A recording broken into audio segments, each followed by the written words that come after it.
Pati natin yung chismosang yan! Sabi ko na ang chismosa sa inyo? Masaya naman po sila. Hindi ba nang gagalaita yung mga chismosa sa Hindi inyo? Kung ano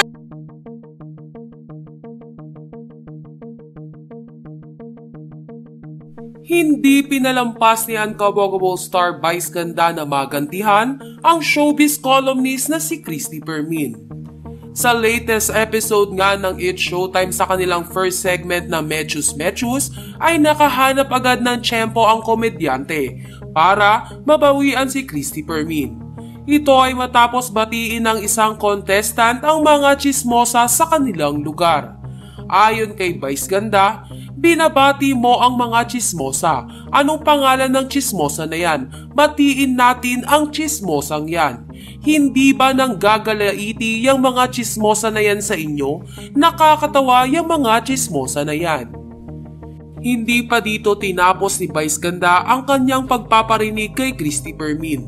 Dahil habang ginugoodluck nito ang naturang contestant ay may patama pa rin ito kay Christy Permin. Ayon pa kay Vice Ganda, ito galingan mo para may magandang mangyari sa inyo, para maganda naman ang maichismis ninyo, para hindi kayo nang gagalaiti.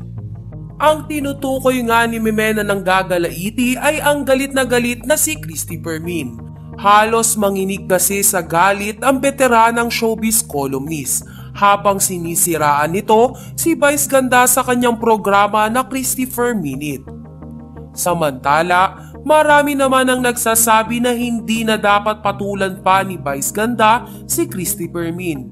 Anila ay tagumpay para kay Christy ang mapansin at mapag-usapan dahil hindi lingid sa kaalaman ng lahat na si Vice Ganda ang may pinakamaraming followers sa social media. Kaya naman kapag pinansin siya nito ay paniguradong dadagdag ang kanyang mga taga-subaybay. Gayunpaman ay hindi rin masisisi si Vice Ganda na patulan si Christy Permin. Lalo na at ininsulto nito ang pagiging parte ng LGBTQ community ni Uncoverable Star Vice Ganda.